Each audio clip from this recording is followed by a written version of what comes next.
Bueno, antes que nada, buenas tardes.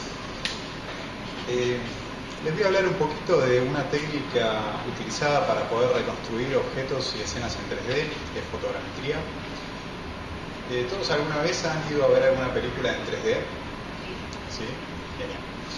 Bueno, esta técnica está un poco basada en lo mismo. Mediante dos imágenes, uno puede obtener información de profundidad del entorno 2D que está visualizando. En el caso de la fotogrametría, con más de dos imágenes, combinando más de una visión estereoscópica, se puede reconstruir un espacio tridimensional o un objeto tridimensional. En sí, la fotogrametría es simplemente una técnica de medición. No es algo nuevo, es algo bastante antiguo, digamos. Originalmente, antes de tener los sistemas informáticos, la fotogrametría se hacía a mano, midiendo diferencias geométricas en las distorsiones de las fotografías, y tiene muchas aplicaciones actualmente. Se utiliza mucho en cartografía, en arqueología, en ingeniería, en efectos visuales, por ejemplo, para reproducir digitalmente un actor, en medicina, en robótica, etc. Mediante la técnica de fotogrametría siempre vamos a llegar a un resultado que es la reconstrucción 3D. O sea que lo que se obtiene es una geometría. Bueno, voy a traer un cachito ahí. Yo no empecé con la fotogrametría, empecé con otras técnicas de escaneo que son mediante infrarrojo. Empecé investigando un poquito lo que es la Kinect, cuando me enteré que con eso se podía generar una reconstrucción mediante un software de desarrollo libre que liberó Microsoft, pero llegué a un límite. El sensor de la Kinect tiene cierta resolución y la reproducción RGB, que es lo que permitiría generar las texturas, no es de la mejor calidad. Así que empecé a investigar un poco más, a ver cómo puedo lograr un mejor resultado sin tener que invertir 20.000 euros en un escáner de nivel profesional, que es más o menos lo que está costando algo que pueda generar una textura de alta calidad. Bien, empecé haciendo algunas pruebas con fotografía, con una cámara común, una cámara común y corriente, y cuando vi que los resultados no eran los mejores, empecé a probar con una cámara intermedia. Técnicamente es una cámara de 12 megapíxeles, es una Canon XSI, ni siquiera es una de las últimas modelos.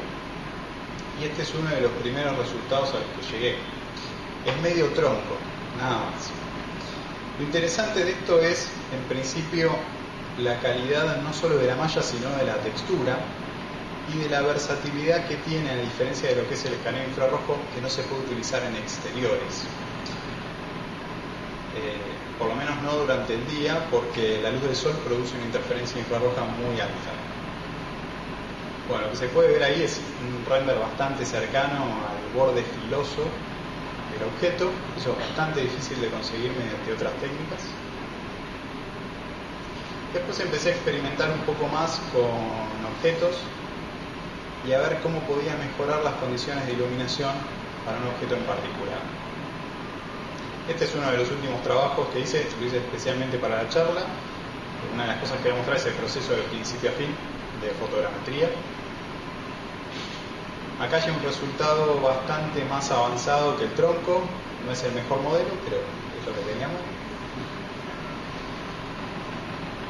Se puede ver claramente el detalle que hay sobre la geometría y después agregada la textura, el resultado sin duda es el mejor. Bueno, acá ya empecé a recibir un poco de ayuda de colegas, esto de un profesor en la institución donde doy clases, se prestó como conejillo de indias para hacer una fotografía de 360 grados. Y no es lo mismo ver el resultado quieto que poder navegarlo un poco. Algo muy interesante de escanear un objeto en general no solo es ver el resultado de la reproducción digital, sino ver el lado negativo, no también poder ver la plantilla negativa de lo que está escaneando. Bueno, la verdad es que este fue el primer resultado potable que obtuve con fotogrametría. Fue después de muchas pruebas distintas, de probar distintos ángulos de cámara, distintas distancias, distintos grados de exposición, etc. Como pueden ver, fue hecho en un exterior a iluminación de plena luz del día. Después seguí experimentando un poco más y decidí dar la vuelta al objeto. El resultado que vieron antes de solo la mitad del tronco lo hice con 120 fotografías, un montón. Y todas las hice a mano. Hice una planificación de la posición de cada fotografía, fui midiendo más o menos en dónde tenía que pararme, en qué altura, fui sacando cada foto. En ese caso que mostraba recién, donde daba toda la vuelta, usé la misma cantidad de fotografías, solo que usé más distancia para lograr dar la vuelta. Esto fue un poco más simple. Como pueden ver, no tiene tanta calidad la textura, y esto se debe que usé menos cantidad de fotografías. En este caso la disposición de las fotografías es siempre paralela. Para todo lo que es reproducción de arquitectura o de fachadas no es necesario hacer una planificación muy amplia, y esto ya es un entorno un poco más grande. Acá el objeto central de escaneo es la pila de leña que se ve a la derecha. Sin embargo, se capturó bastante bien parte de lo que había alrededor, así que decidí no limpiarlo. Para que se den una idea, esto tiene alrededor de 30 por 30 metros en realidad, y también el volumen de lo que se puede escanear en los escáneres infrarrojos es un límite.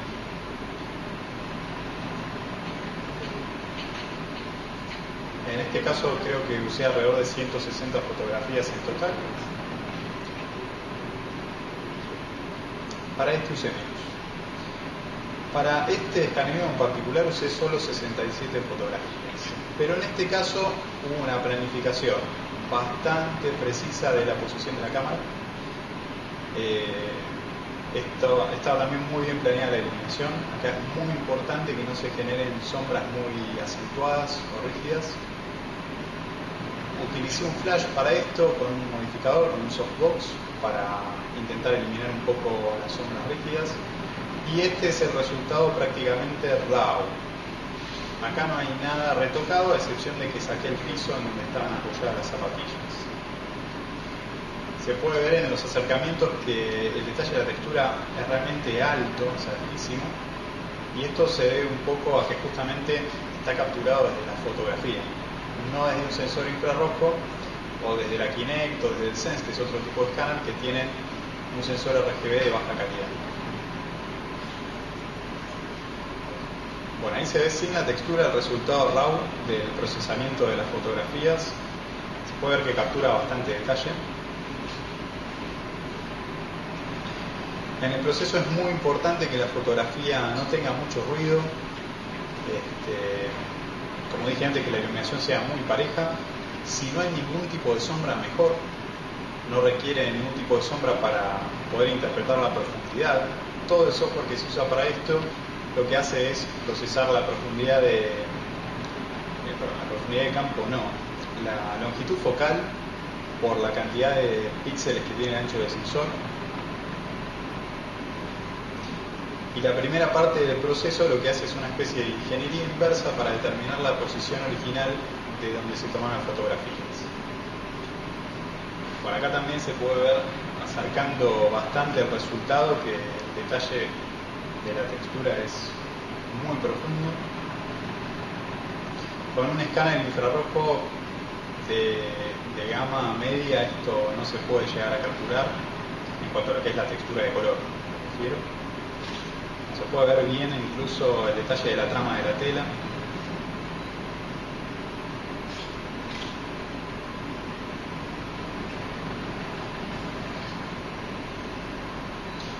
Acá, por ejemplo, voy a mostrar un procedimiento de principio a fin con software libre.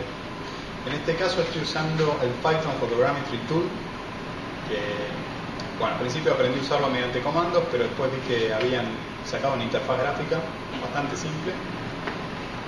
Estas son las fotografías tal cual se sacaron, son pocas, y bueno, les comento que el tiempo de proceso es bastante largo. Después de obtener las fotografías hay que pedirle a la máquina que resuelva la posición de las cámaras.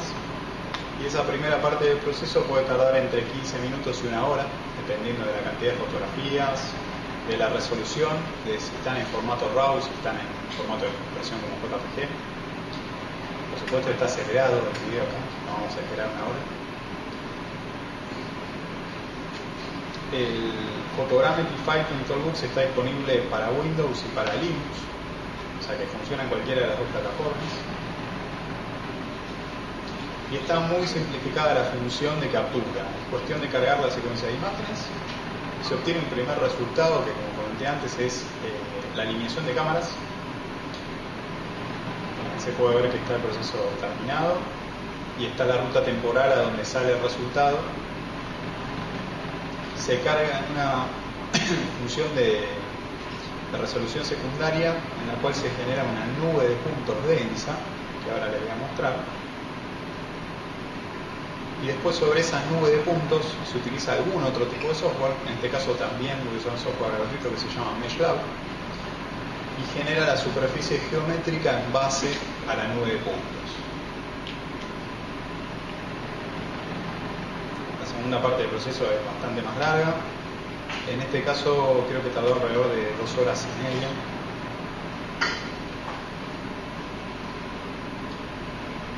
Los formatos de salida son bastante comunes. Los formatos de nube de puntos suelen estar en .pli.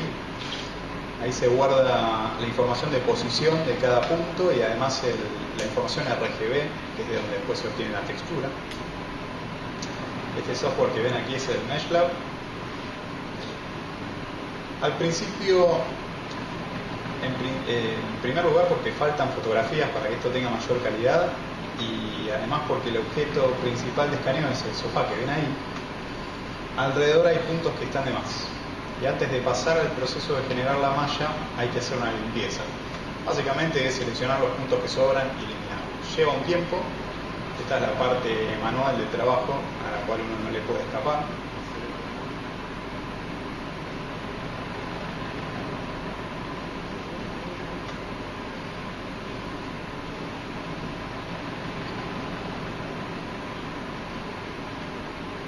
Si tienen alguna pregunta pueden aprovechar, esto dura unos 2 minutitos.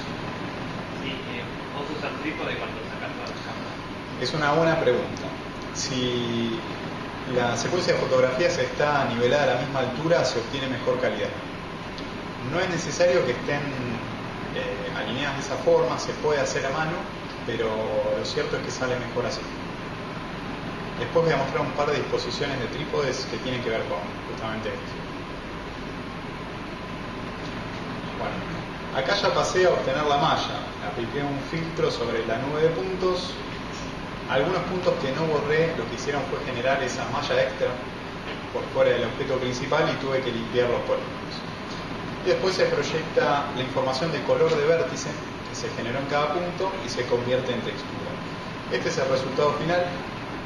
Después de esos pequeños retoques, unos retoques bastante groseros, digamos, porque en realidad lo hice rápido el trabajo. Bueno, eso solo es un modo de shading para que se vea un poco mejor la calidad de la superficie.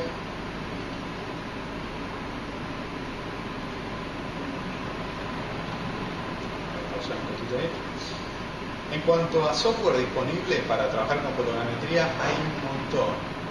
hay un montón de software gratuito. Está este que es el Photogrammetry Toolbox, el BSFM, que también tiene interfaz gráfica.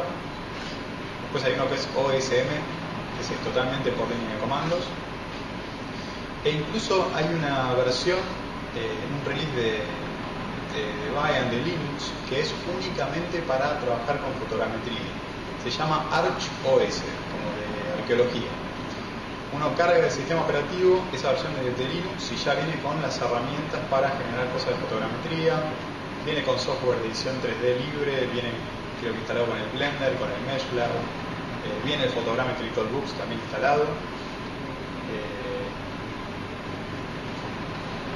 Ahora, también hay un montón de software comercial para hacer esto.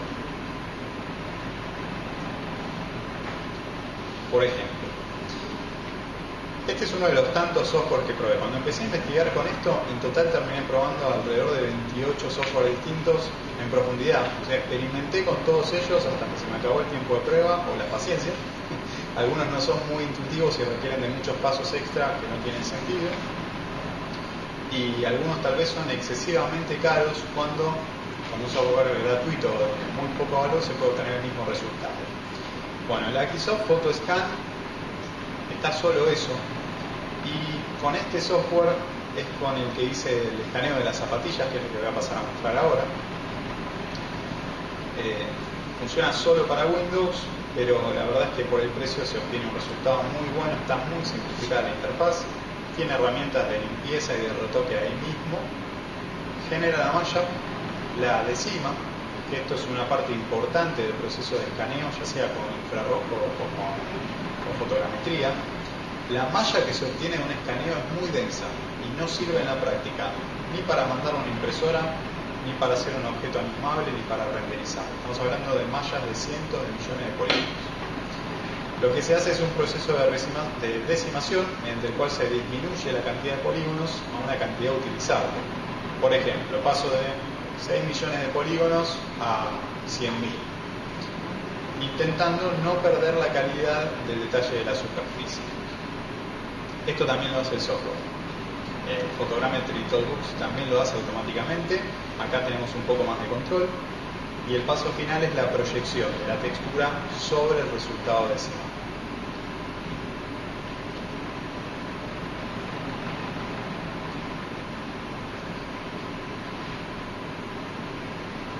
Acá no está filmado todo el proceso, sino que voy a mostrar las partes que resultaron. Ahí está la secuencia fotográfica.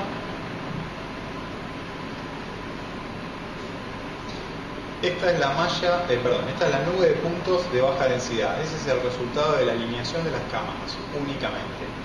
Si bien esta parte se puede usar para construir la malla, el resultado no sería el mejor, va a ser algo muy poco preciso. Después, por encima de esto, se calcula la nube de puntos de alta densidad. Lo que se puede ver ahí es la posición obtenida de cada fotografía, de cada cámara.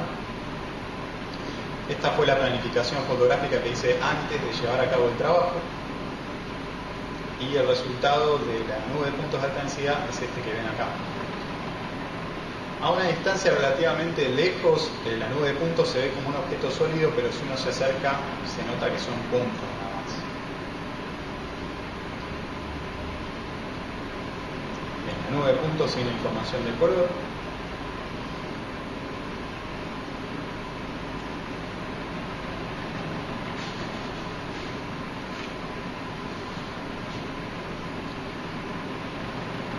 Esa es la malla resultante, y lo que hice en este caso fue eliminarle los polígonos que quedaron abajo.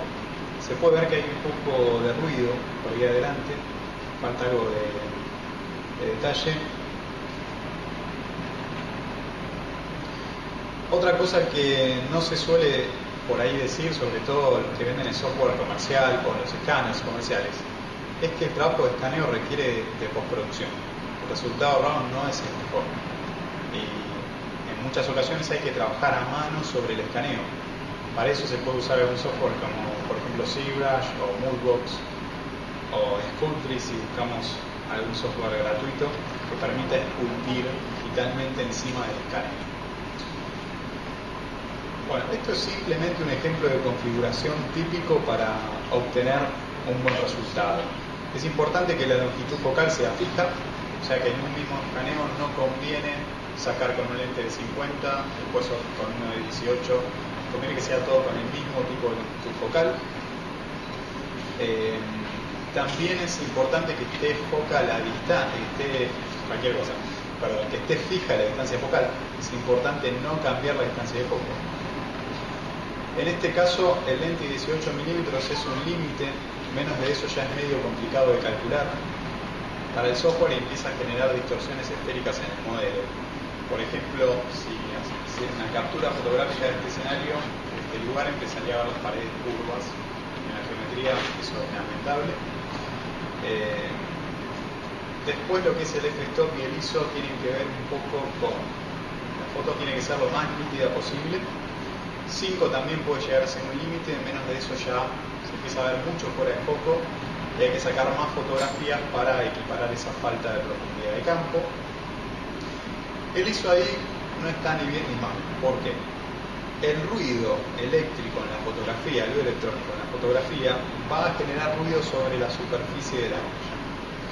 Cuanto menos ruido tengamos en la foto, más preciso va a ser el resultado. Entonces un ISO 400 va a generar un poquito de ruido, va a haber que limpiar un poco la malla, pero es aceptable.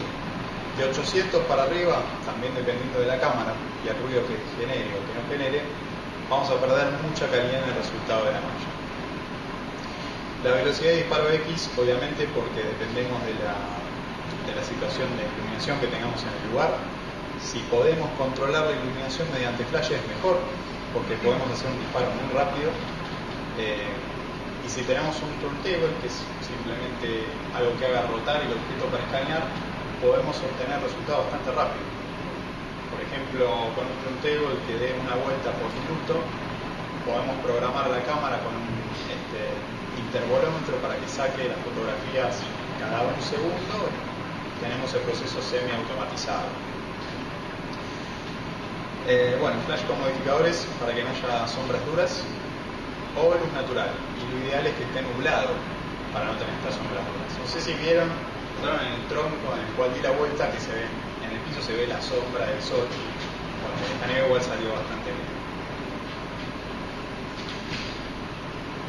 Ahora, por una cuestión de inversión, yo trabajé con una cámara en flash, pero lo ideal es tener otro tipo de rig para obtener un resultado más profesional y más rápido.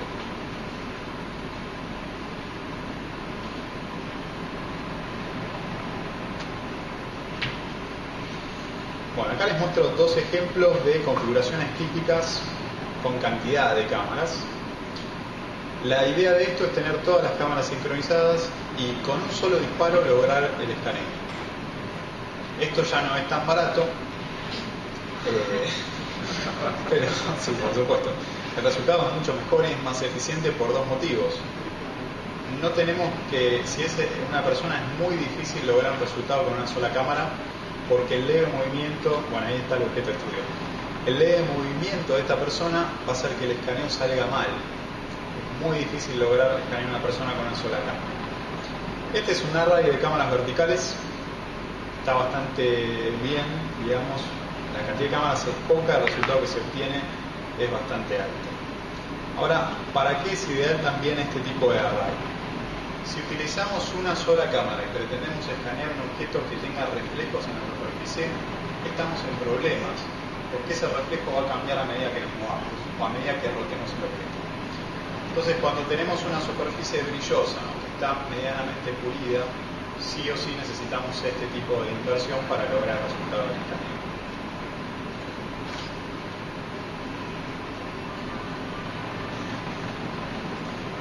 El otro tipo de seteo bastante común es un seteo semiesférico.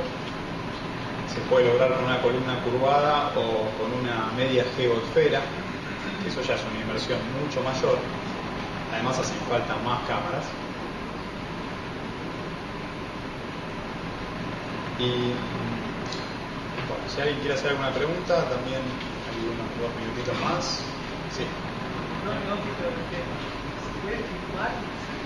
Sí, es una buena pregunta. Originalmente esto se llama BSFM, que es obtención de datos mediante movimiento. Obviamente la filmación después hay que convertirla a fotogramas, pero sí, precisamente se puede hacer de esa forma. Por ahí. La posición de la cámara, ¿se la indicamos al software o el software No, el software lo resuelve automáticamente. Justamente es parte del proceso de reconstrucción. ¿Alguna más? ¿No? Y cuando vas a sacar una foto, ¿qué criterio tomas para saber cuántas tomas vas a hacer? Bueno, en principio sucede lo siguiente.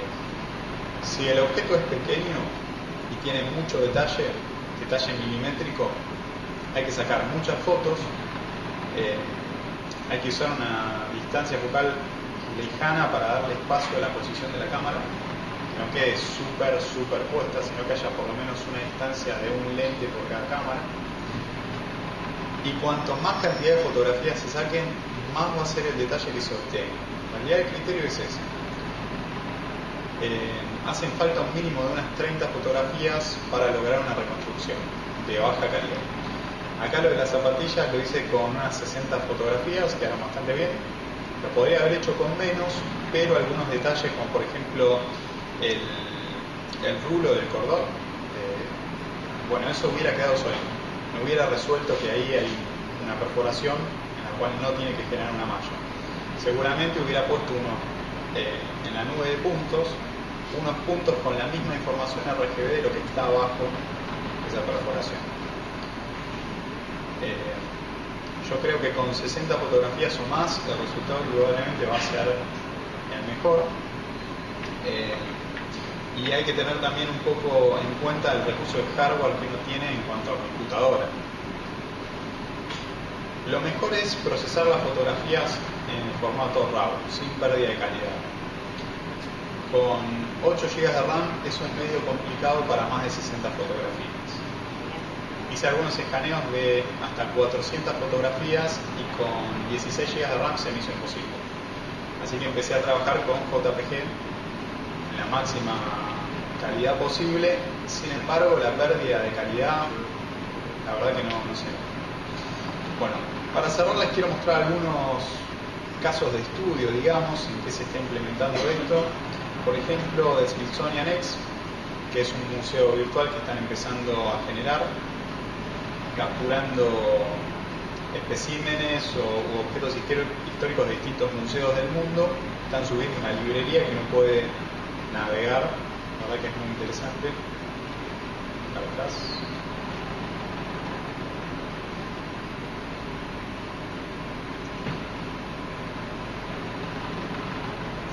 Acá usan técnicas combinadas, para algunas cosas utilizan escaneo infrarrojo, para las más pequeñas sobre todo, y para las más grandes utilizan fotogrametría. Si no me equivoco, esto es un traje de aviador, creo que es el traje de la primera aviadora de la historia.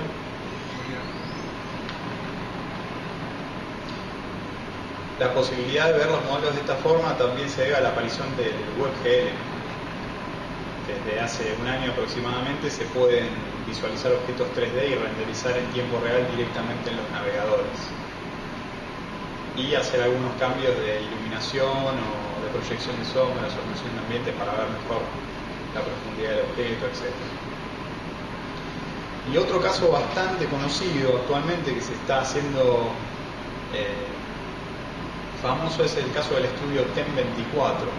Es un estudio que está escaneando mucho personas y actores y los utiliza para cinemática en videojuegos o en efectos visuales. Este, por ejemplo, es del estudio TEM24, es una captura de actores para la introducción de un videojuego que se llama War Thunder.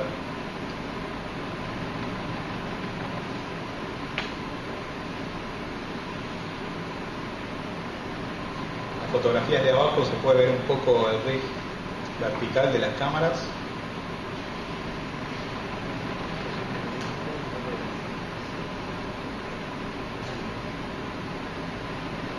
Bueno, y también se nota que la disposición de los flashes es para generar una iluminación sin sombras sobre el objeto. Y acá hay un poco de lo que comentaba del trabajo de postproducción o del trabajo manual. Es el resultado RAW, súper denso, el resultado de color, y al final lo que se ve en verde es la malla de bajos polígonos. Este estudio utiliza el Agisoft, el mismo que usé para capturar las zapatillas. Se puede ver que el resultado sin duda es increíble. Bueno, gracias y si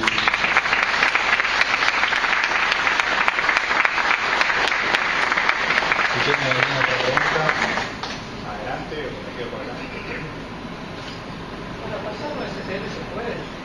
Sí, totalmente. ¿Qué programa? En principio, la Agisoft exporta en OBJ. En OBJ, en 3ds y en algún otro formato de 3D, pero no directamente en STL. Habría que exportarlo a OBJ y desde cualquier otro software que importe a OBJ se puede exportar en STL. ¿Alguien más? Al principio estaba software. ¿Sí? Sí, el que utilicé es el Photogrammetry Toolbox. Photogrammetry Toolbox. Sí. Bueno, no hay ninguna pregunta más. Bueno, gracias. Muchas gracias, Diego.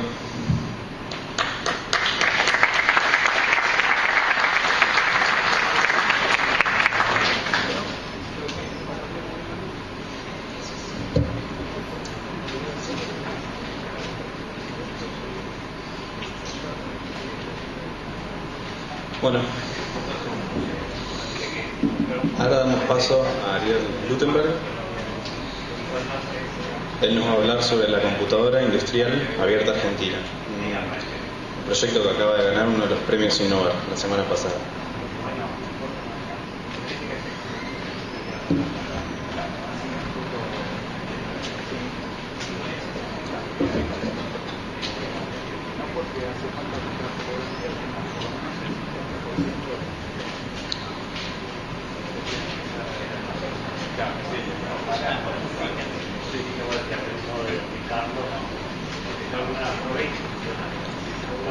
Ariel es profesor adjunto en la Facultad de Ingeniería de la Universidad de Buenos Aires y en la Universidad Tecnológica Nacional.